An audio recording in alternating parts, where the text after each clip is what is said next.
ん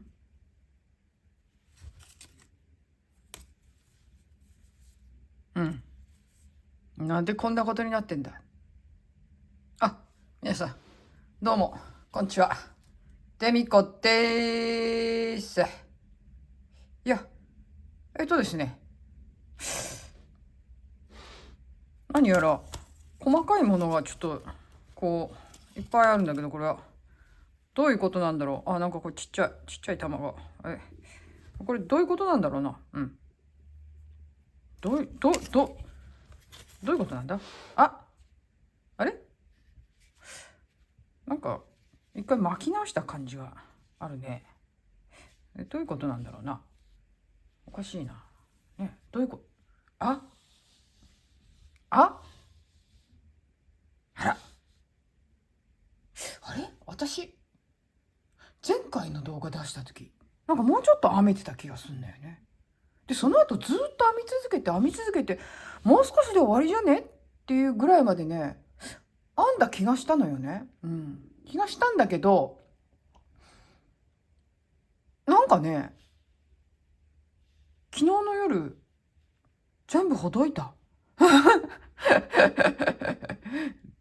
全部ほどいたみたいだ。うん。いや、そうなんですよ。いや、実はね、ちょっとね、編んでて、私ね、最初ね、この目をですね、前回の動画でね、言ったかと思うんですけど、10の倍数プラス5の数字で編み始めると。で、最初105で考えてたんだけど、105じゃちょっと幅ありすぎっかななんて思って95で編んだんですわ。そしたらね、編んでいくうちにね、あれなんかちょっとやっぱでも思ってたよりちっちゃいかもななんて思いながら、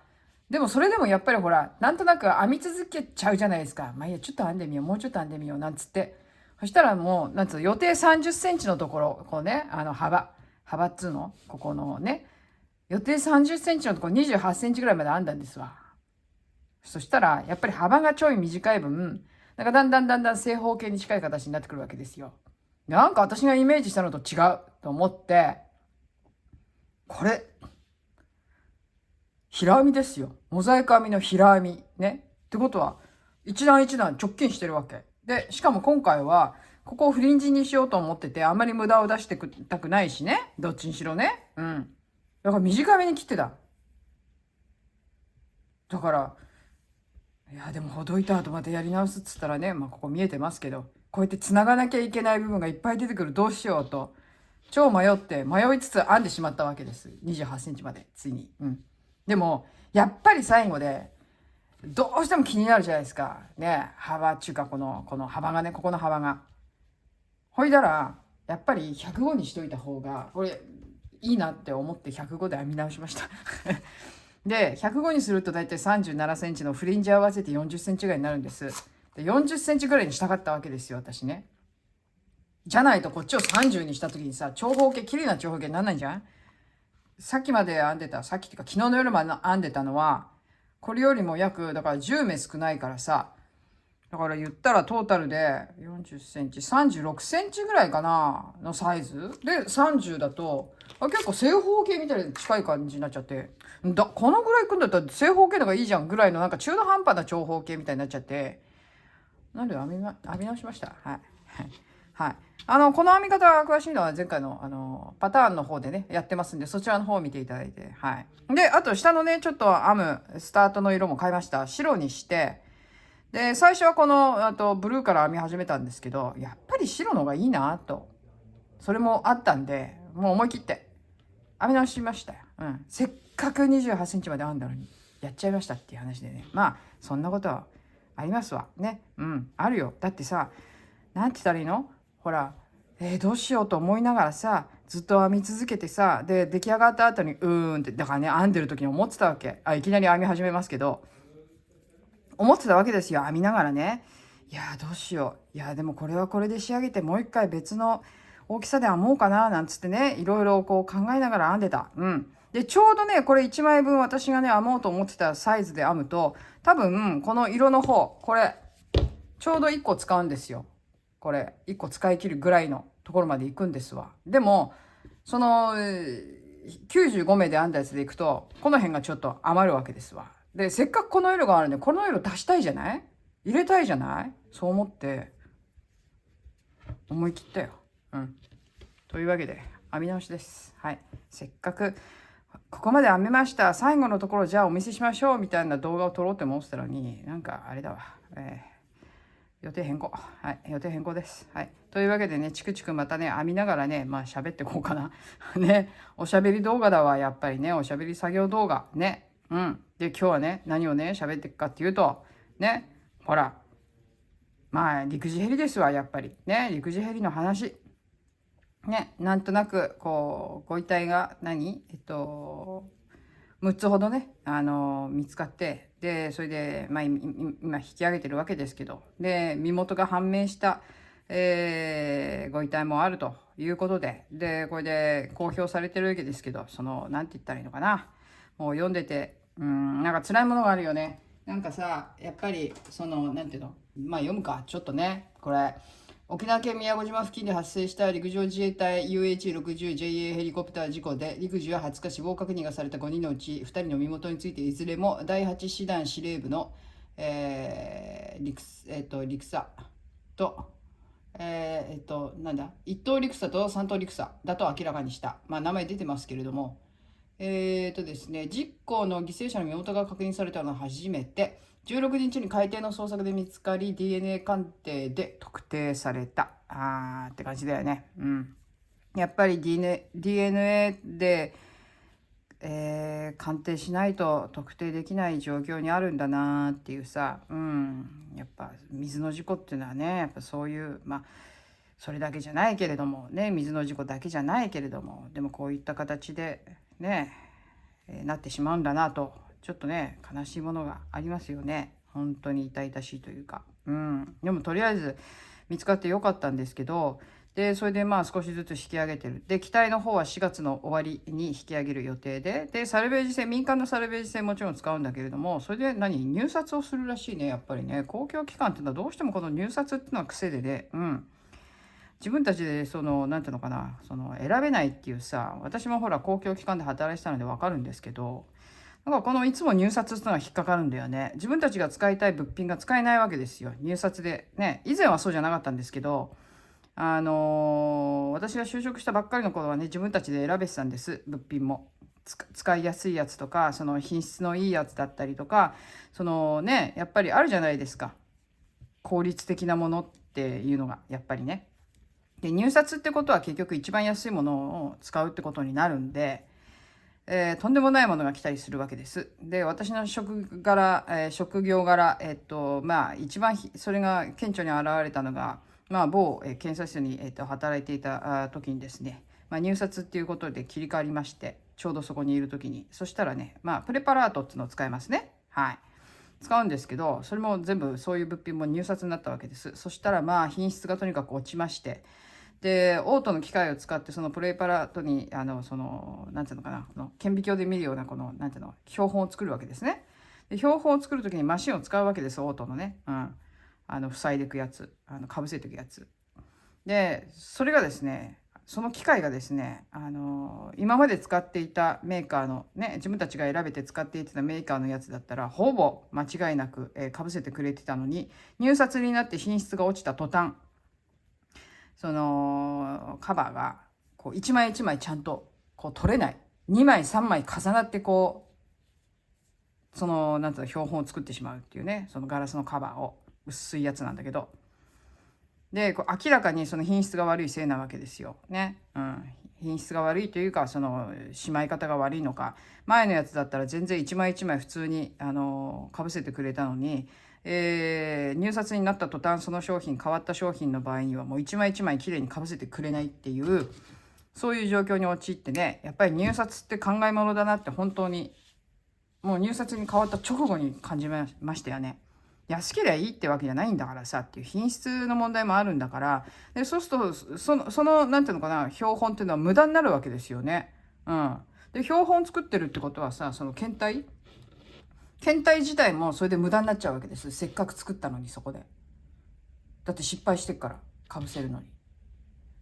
そういうさ、その二度手間じゃないけど二度手間どこじゃない三度手間四度手間みたいなことになっちゃうんで、すんごい困ったんだよね。ね、そんな調整したってそんな、なんていうのかな、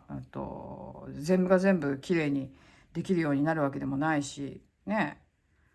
だからそんなんでね、入札っつうのは私はもう入札制度に変わった直後から本当入札って考えもんだなと思いましたよ。ね。安けりゃいいってもんじゃないっしょって。だからそういうなんていうのかな、使い勝手のいいものとか、やっぱりコストパフォーマンスってことを考えると、失敗するものが多ければそれって逆に高くつく可能性もあるわけだからね。だから安けりゃいいってもんじゃないだろうっていう話で、だから公共機関の入札制度とか本当にやめてほしいんだよね。だからそれをなんていうのかな、考えるとって、まあこの話からちょっとなんて離れちゃったけどさ、どこもね、まあ別にサルベージの会社がピンキリだって言ってるわけじゃないんですけど、私はね。でもなんか信用できる、なんていうの、こういう例えばこの公共の機関、例えばね、こういったその部分ではやっぱりその実績のあって、でそれでまあある程度のそのなんていうのかな、基準はありますけれども、もちろんね。でもある程度実績があって、それでじゃあここの信用できるからここにしようっていうね、ところでこう選べるような大事なところではね、まあサルベージの会社っていうのはそんなに大きな差もしかしたらないのかもしれないし、それはちょっと分かんないけれども、確かに税金使うからね、やっぱりなるべく安くっていうのはあるかもしれないし、その随時契約みたいなことをしてるとやっぱりこう癒着のもとになるからっていう話で、まあ入札っていう話になったわけだけれどもさ、でもそれはさ、癒着も何もなくってさ、やっぱりいいものを使いたいって言った時にそういうものを使えないんだよね。こういうものの方が絶対に、こういう仕事するには便利とかさ、あるじゃないですか。だからある程度そのなんつうの、その一番高いのくれって言ってるわけじゃないんだからさ、効率よく仕事を進められるものが一番いいわけでって思うとね、まあ、そんなことを思い出しちゃいましたよ。まあ全然このニュースとはあんまり関係ないんですけど、まあでもとにかくサルベージが、うまくいって期待もこう上がってきたら原因が究明されるかもしれないしね、わかんないね。ちょっとなんかねえ、なんかブラックボックスもなんかなんやらかんやらっていう話だし、なんか自己想定してないからうんちゃらかんちゃらみたいなこと言ってたけど、どういうこと自己想定してないって話でね。まあでもとにかくちょっとずつちょっとずつこうやってご遺体がね引き上げられていって、でなるべく早くね家族のもとに、返されることを願いますけど、もちろんでございますよ。であとまだ4名、行方不明ってことなので、まあ潮の流れもね結構早いところっていう話なんで、結構流されてるんじゃないかっていう話ありますよね。まあその可能性はもちろんあるとは思いますが、まあ全員が見つかってほしいなと思いますよ、やっぱり。ほんでなんだ、これね、これも痛いなと思ったのが、このね陸自ヘリ事故、宮古警備隊長の搭乗判明っていうことですよね。で陸上自衛隊のヘリコプター事故で搭乗者10人のうち1人が宮古警備隊の伊予田正和隊長だったと明らかになったって、このだからいやまだこの人は判明してないのか。で伊予田隊長を知る沖縄県宮古島の住民は沈痛な表情を浮かべた。伊予田隊長は滝川駐屯地、北海道滝川市司令などを得て令和、4年3月警備隊長に着任した。宮古島駐屯地司令をも兼ねており、ホームページにはいついかなる任務にも即応し、宮古の守護神として強い部隊の、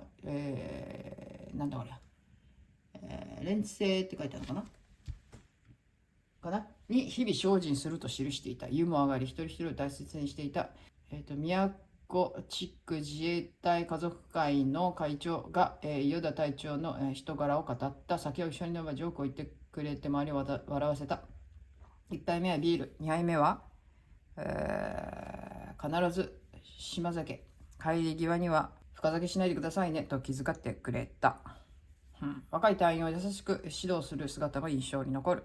短期間で地域に溶け込んだのは人柄の賜物、事故に巻き込まれたなんて今でも信じられないと話した。宮古島の住民は沈痛な表情を浮かべたってことなので、この人はきっとあれなんだろうね、この駐屯地と、住人の橋渡しみたいな役をやってた人なんじゃないかなとね思いますけどね。そういう方がやっぱり亡くなってね、ちょっと辛いですね、地元の方もね。まあ新しい方がねもちろん着任してくるんで、あれなんですけどね、ちょっと一気にいってこういう大事な人たちがやっぱりいっぺんに乗ってるっていうのは考えものですね。一応基本的にはそのなんだ総発だからエンジン総発だからあんまりそのなんていうの、一発よりは事故の確率が少ないっていうことで、このヘリの場合にはそういった14人物がこうまとめて乗るっていうね、本来だったら2機で動くところを1機で動くっていう運用になってたって、それはなんかね、話によるとそういう運用をしてたっていうことの裏にはその経費削減っていう話もねあるんじゃないかっていうふうに聞いてますけれども、そんな大事なところで経費削減とかってちょっと悲しいよね、やっぱりね。やっぱね、あれですよ。やっぱ国を守ってくれる人たちの、その経費削減とかさ、お金がないからっていうんでさ、そうやってなんかちょっと縮こまったような形でしかさ、活動ができないっていうのはちょっとね、問題だと思いますよ、やっぱり。だからね、言うじゃないですか。トイレットペーパーも自費払いだって。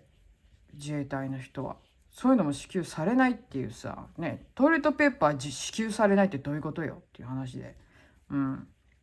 で、宿舎なんかもさ、あれでしょ、結構ボロいとこはボロいしさっていう話でね。だからやっぱ国を守る人たちの、なんていうの、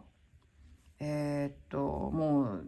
なんだろう、日々やっぱりそういった任務に当たってるわけだから、それを考えたらその人たちが任務以外のところでね任務を終えて、例えば体を休めたりとかっていう宿舎ですよ。ね、そういうところでさ不便とか感じさせちゃったらちょっとねって思うじゃない、やっぱり。そういうところでやっぱりさストレスないようにさ過ごしてもらわないとって思うけど、なんでこんなにあれなんだろうね。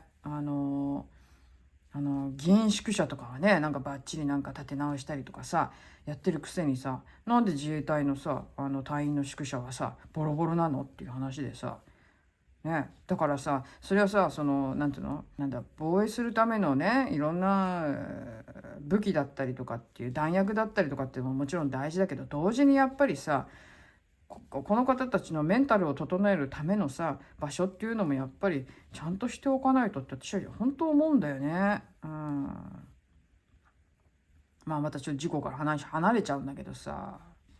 だからなんかそういうなんだろう、お金がないからとかっていう理由で例えば一つのヘリにねこういった形で重要な人たちが一気に乗らなきゃならないなんていうのはねちょっとねまずいと思いますよ、やっぱり。まあこれから変わっていくと思いますけどね、もちろんこういう事故があってねいっぺんにこういった形で、トップのなんていうの幹部の人たちが亡くなっちゃうっていうことがありえるわけだから。であとはだからこれ機体がね引き上がった後にまた理由をちゃんとね、理由っていうかその原因をちゃんと究明してもらわないと。このなんかねこの飛行機じゃない、このヘリは事故が少ないだのね、それでも事故は起こってるだのいろんな話が出てて、なんだかちょっと私も追い切れてないんでちょっと詳しいことはね、このヘリについての詳しいことっていうか事故の状況とかね、どういった感じでインシデントとかアクシデントが起こってるのかっていうのはちょっと分かりませんけど、そこまでちょっと調べてないんで。でもとにかく一日も早くっていう話ですよね。まあ一応100メートル超える深さなんで、ね、おいそれとちょっとババッというふうに上げらんないんでね、なんか慎重に上げないとちょっと壊れちゃうよって、壊れちゃうとかもっと崩れちゃうよっていうね、話なんでね、あれなんか間違ってませんか、私。間違っとる気がするな。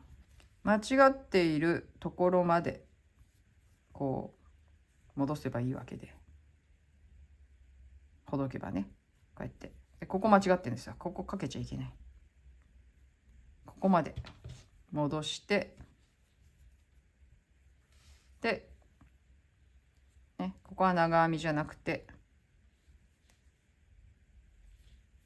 筋編みですわ。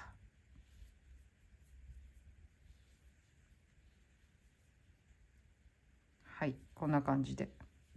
ここだけ直せばでもこれはね、今回はフリンジに角っこっていうか端っこかね、フリンジにする予定なので、なるべくやっぱりこう糸割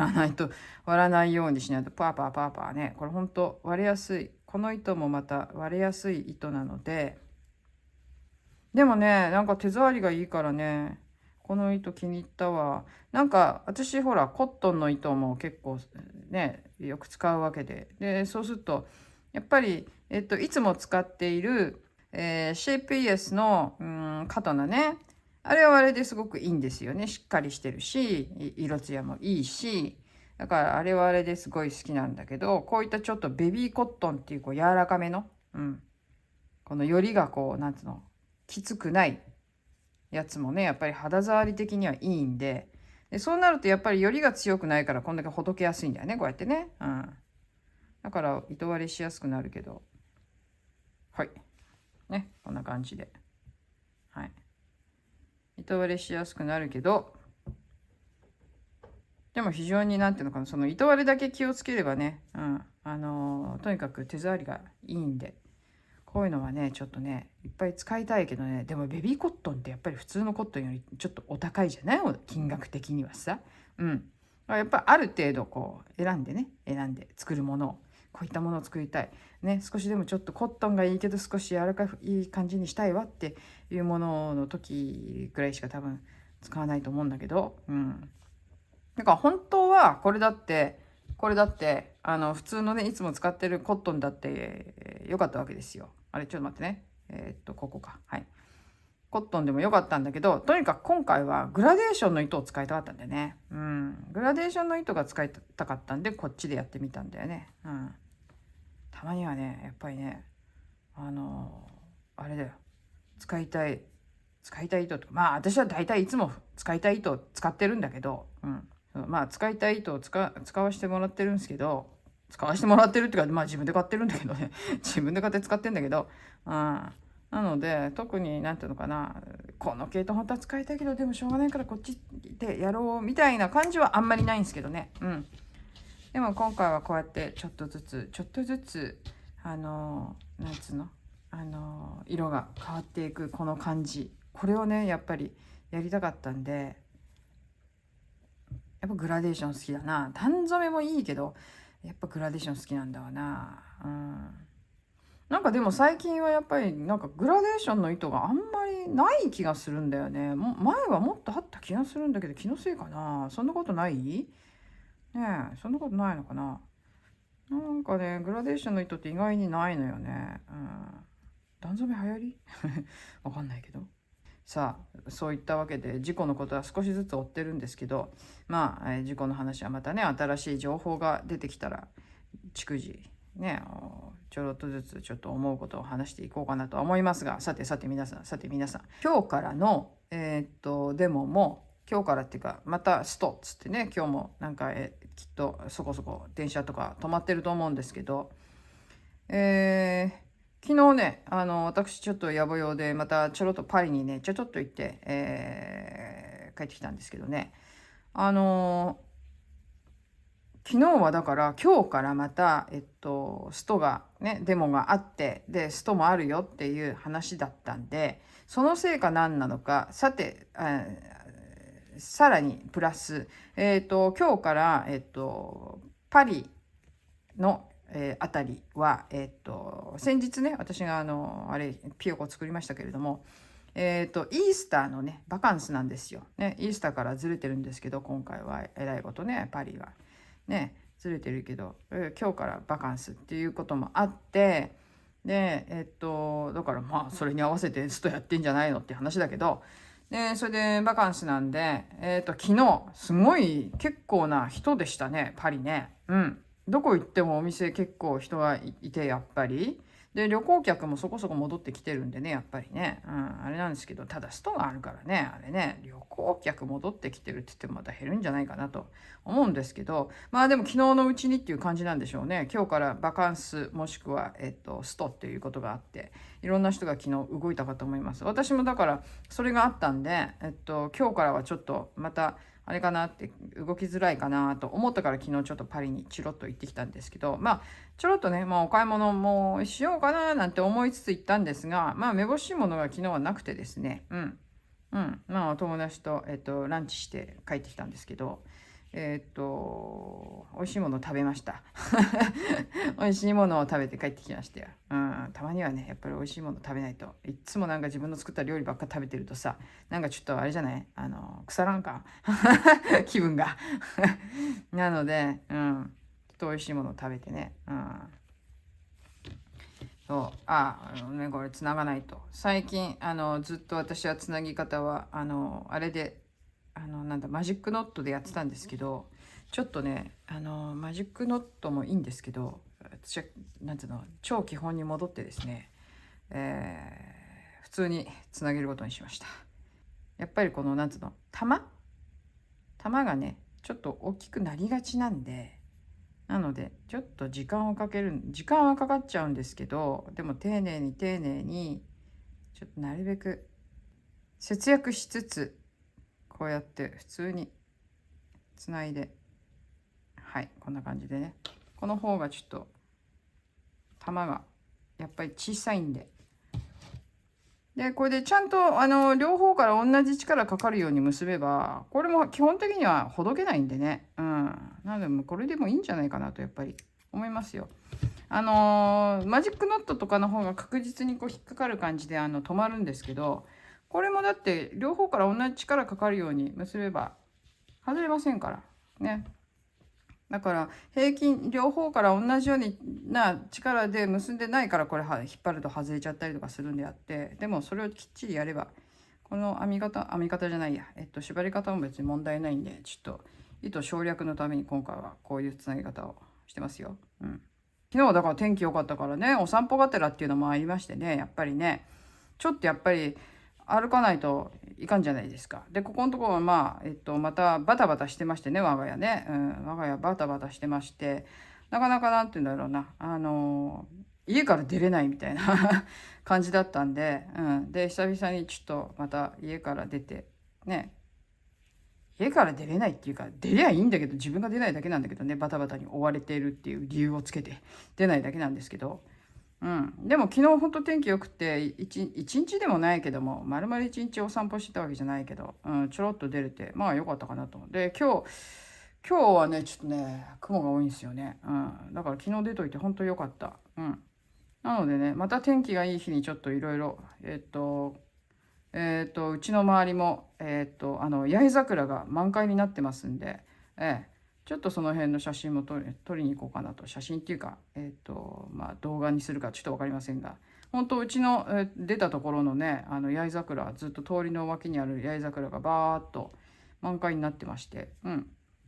まあそれ駅と逆方向なんでねなので昨日ちょっと、撮らなかったんですけど、そう朝行きゃいいんだな。朝は割と晴れてる今日も朝は晴れてた。でもお昼ぐらいから曇ってきて、今日はちょっと朝ちょっとね、ちょっとだけ調子悪かったんよね。なんか知んないけど。だから、あれだったんですけど、出れなかったんですけど、出れなかったっていうか、出る気分じゃなかったっつうの。そう。まあでも明日また天気が良ければ、ここのとこ天気がよろしいはずなので、明日こそちょっと朝、外出ようかな。ね。やばいよ。だって昨日だってさ、またさ、ね、パリ行って帰ってきて、帰りの電車降りたところで足つったわ。なんなのね、なんでそんな足つるん。でもね、昨日ね、久々にね、実はね、私ね、ちょっと心配してたことがあって、痩せたっつったでしょ。で、痩せたわけ、すっごいね。すっごい痩せたわけ。ね。で、それで、だけど、うちの家人がいろいろなね、お菓子をね、持って帰ってくるもんで、それをもぐもぐ毎日食べてたわけですよ。そんなにうんとは食べてないんですけど、で、ここのとこずっと毎日ポテチっていうのが続いてて、で、さすがにちょっと太ったんじゃねえかと思って、昨日本当に恐る恐るね、体重計乗ったわけです。自分の体としてはそんなに重いっていう感じはしなかったんですけど、体重計に恐る恐る乗ったんですよ。そしたら、痩せたって言ってた時よりはちょっと増えてましたけど、私のね、ベスト体重だったんですね。あら、ベスト体重じゃないって。ね、ベスト体重なんだけどさ、ね、なんでさ、体型っていうのはさ、あれなのかな。ね、邪魔なものがなんかあるわけ？どういうことよ。ね。ベスト体重なんだからその辺引っ込んでもいいでしょっていうところが引っ込んでなくてさ、なんだい、こいつなんでベスト体重のはずなのにこんな邪魔なものがここにあるんだいみたいな、なんか、どういうことみたいなちょっと気に入らないんだけど、普通だったらこの体重だったら私こういう体型なんだけどってあるじゃないですか。ね、それもでもあれだよね、やっぱりなんだろうな、やっぱりなのかな、遠い日の記憶にすがって生きてはいけないっていうことなのかな。うん。体はそうじゃないんだよね。形状記憶合金みたいに戻んないのかな、その体重の時の体型に、昔の。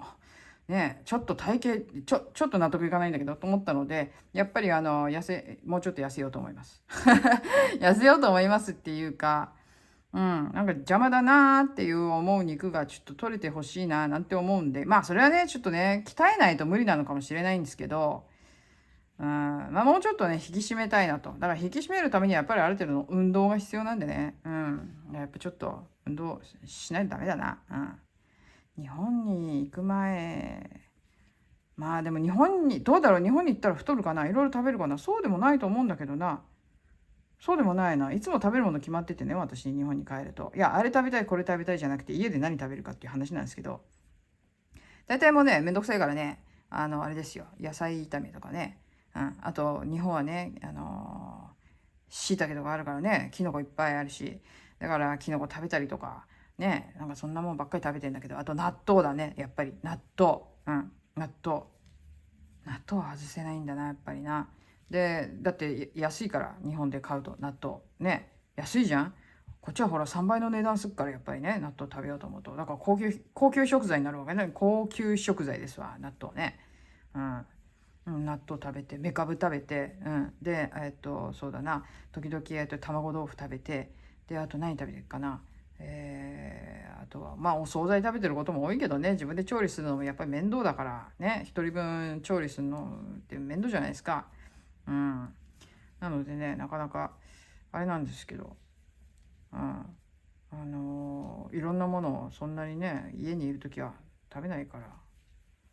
ら。でも大体野菜、あと、あれだ、もやし食べまくってんな。もやし安いっつのもあるけど、もやしこっち食べまくれないからさ、やっぱりさ、もやし結構好き。もやしとね、よくやるのがね、家に帰るとね、もやしとね、豚こまとかとね、まあ、バラ肉でもいいんですけど、あと、あれだよ、何キノコ類を炒めたりとかね。そういうのがね、パパッとできないんだよ、こっちは。だからね、日本に帰った時はそういうものでパパッとできるものをね、私の好きな食材を使って、私はあれですよ、もやしはあれですよ、安いから好きなんじゃないですよ。もやしが好きなんです。もやしが好きなんです。そういうことにしといてください。はい。いや、でももやし好きですから。はいはいはい。もう最高。なんていうの、もやしと、豚こまもしくは豚バラ、薄切りね。あれですよ。きのこの炒め物。もう最高。これをね、もう塩コショウだけで味付けをして、で、ほんのりちょっと醤油をね、垂らして、で、ご飯と味噌汁と一緒に食べるんですよ。で、そこに納豆があって、で、さらにめかぶがあったらもう大満足ですわ。もうすごいごちそうよ。私にとっては間違いだ。もうそれがすごいごちそうなわけ、私にとっては。もうそれ食べるのも楽しみ、すっごい。あとはね、やっぱりね、帰ったらね、あれですよ、食べたいものっていうのはね、あるんですけど、今回はですね、今回はね、やっぱり焼肉食べたい。焼肉。ね。焼肉と、で、あとなんだろうな。まあ、寿司もそうなんですけど、あと何が食べたいっけ、いつも。あともう一つぐらいあったじゃん。ラーメンか。ね、ラーメン。この3つはね、もう確実にあれですよ。食べたいものですよ。うん。ラーメン食べたいね。ラーメン、美味しいラーメン。食べに行きたいね。もううちの近所にもないこともないんでね。ちょっと食べに行こうかなと。歩いてテクテクね。行こうかなと思うんですけど。いや、ラーメン食べたい。ラーメン食べたい。いやね、ラーメン大事だもんだって。ラーメンはね、やっぱりね、東京とか一人で行った時とかもわざわざね、あれだよ。一人だもんで、そうするとパパッと食べれるものがいいなと思って、やっぱりラーメンなわけですよ。そうすると行く予定の場所のね、美味しいラーメン屋とか探しといて、そこに食べに行ったりしますよ、一人で。そう。やっぱラーメン食べたいよ。いやでもね、最近だからみんななんかあれなんですよね。私の周りでもなんか豚骨が食べれなくなってきたとかね、くどいのが食べれなくなってきたみたいな話をよく聞くんで、で、私最近だからそういったね、くどいやつ系を食べてないんで、どうなのかなと。ね、自分どうなんだろう、未だに食べれるんだろうかってね、横浜住んでた時なんか横浜家系なんか超好きだったから、いやああいうの今でも食べれるんだろうかと思ってね、まあきっと食べれるとは思うんですけど、まあ食べた後にどうなるかって話なんですけどね。いやーでもね、今回ね、私ね、横浜もね、ちょっと行きたいな、なんつって思ってて、どうしようかな。横浜行ったらやっぱりラーメンだな。なんだ、ラーメンしか食べないのか、私。横浜行って何が食べたいって言ったらラーメン。横浜ね、一人で行って、何すっかな。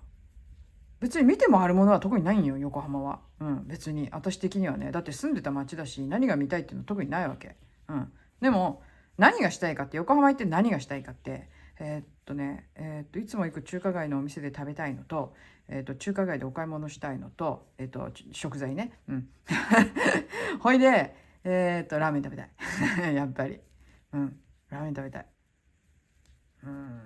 横浜ね。前回横浜行った時どこ泊まったか知ってます私。前回横浜行った時ですね、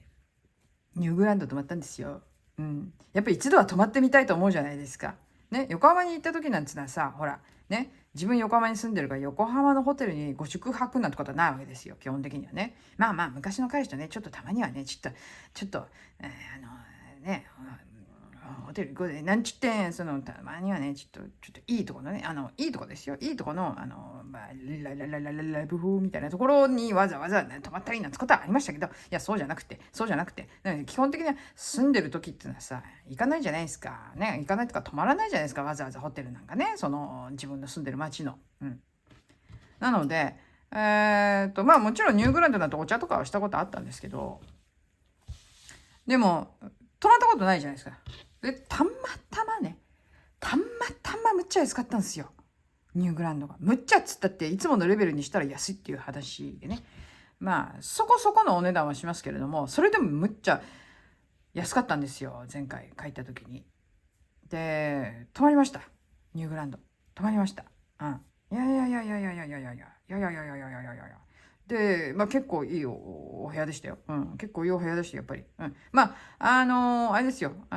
古い旧館の方じゃなくて、まあもちろん新館なので、ビルの方なんですけど、まあ、旧館のやつはちょっとね、あっちはね、すぐ、埋まっちゃうんですよね、部屋がね。で、結構いいお値段やっぱりするんで、まあ新館の方で泊まらせていただきました。はい。いただきました。いいっすね、やっぱね、ああいうホテルたまに泊まるのね。で、まあ、老舗っていうか、古いホテルなんでね、そんなになんて言うんだろうな、と広いホテルではないけれども、フロアとかね、フロアっていうか、なんだ、エントランスか。ね。だけど、やっぱりあれですよね。休館の本なんかはやっぱり雰囲気あるからすごく良かったですよね。見に行ったんですけどね。チロッとね。ほいたらちょうどだから結婚式なんだろうね。結婚式のその撮影にしてるカップルがいて、うろうろしてたんで私ね、すいません、すいません、つって、なんか映りそうでね、で、ほら、一般人が普通に撮ってるっていうか、まあ一応カメラマンを雇って撮ってるんだけど、ほら、普通の通行人とかをほら、ブロックするわけにもいかないんでね、彼らもね。なので、通してはくれるんですけど、なんかほんとすいません、邪魔してすいません、すいません、みたいな感じだったけど、いいね、でもああいうとこでね、結婚の記念の写真なんつって、ウェディングドレスとなんかタキシードみたいに着ちゃってカップルが、みたいなね、若いカップルがね、撮影してましたよ。まあそういうのに、映える場所なんでね、まあ一度泊まってみてよかったなっていう感じですね。ね。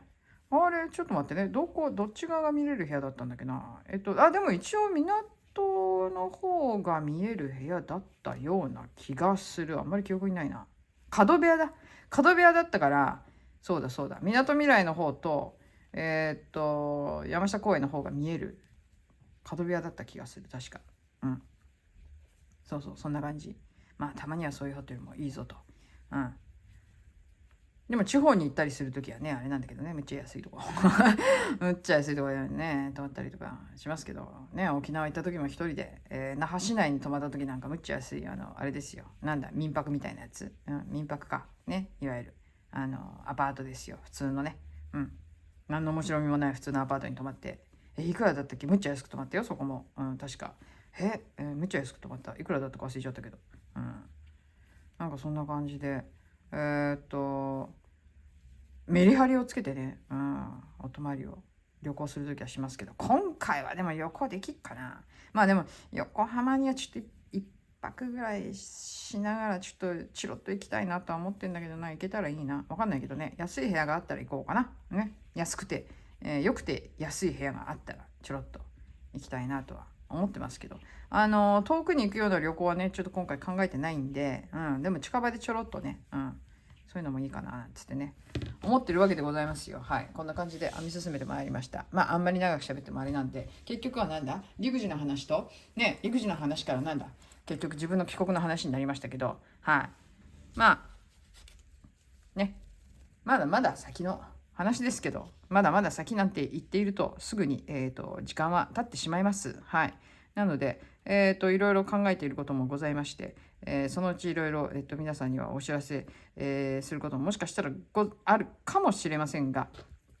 ですね、その前に、ちょっと近いうちにですね、一回ね、ライブしようかなと思いますよ。ライブしようかなと。一応日程的には来週あたりを考えてるんですが、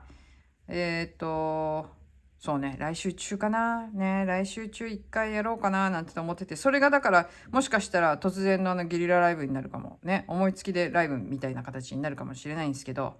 それまでにこれもどんこどんこ仕上げて、いや、結構ね、集中してやると、一日で結構編めるんで、今日中にちょっと終わりにするのはちょっと難しいかもしんないけど、まあこれあれじゃないの？頑張って編んだら明日に終わるんじゃないの？ぐらいな感じですよ、本当に。で、ずっと、なんていうの？この、ほどく前は悩みながら編んでたから結構ね、って何段か編んで、って考えて、で、また何段か編んで、どうしようかな、やり直そうかな、このまま進もうかな、とりあえず進めようっていう感じだったんで、なんかなんとなく時間かけて編んでたけど、今回もうバスッともうこれでいいやっていう風に、自分の中でなったんで、もうずっとあとは編んでいくだけ。間違えた。ね、編んでいくだけなんで、これちゃちゃっと終わるかとは思いますけれども、はい。ね、そしたらまた新しい、ね、何をどうするか。いや、つうのはね、これね、同じものをね、またね、同じようなものをまた編もうかと思ってるんですけど、それを同じ柄で編むか違う柄で編むか、また迷ってて、いろいろあるんですよ。ね、いろいろあるんですよ、悩むことが。それもあるんでね、まあ違う柄で編むとしたらまたパターンの方もやりつつ、編み進めていこうかなとは思ってますんで、まあしばらくちょっとね、モザイク編み、もしかしたらつかもしれないし、そうじゃないかもしれない。わからない。それはちょっと予定としてわかんないんだけど、まあそんな感じでね、私、動画をもし、なんていうのかな、動画がもし上がってこなくても編み物はしてますよっていうことでね。まあそれを撮りゃいいんだろうけど。まあでもそうすると全部おしゃべり作業動画になっちゃう。いいのか、おしゃべり作業動画で。そうか。そうだね。そうだったね。はい。というわけでございます。はい。じゃあ、今日はこのぐらいにしておこうか。ね。このぐらいにしといてやるわ。はい。じゃあ、はい。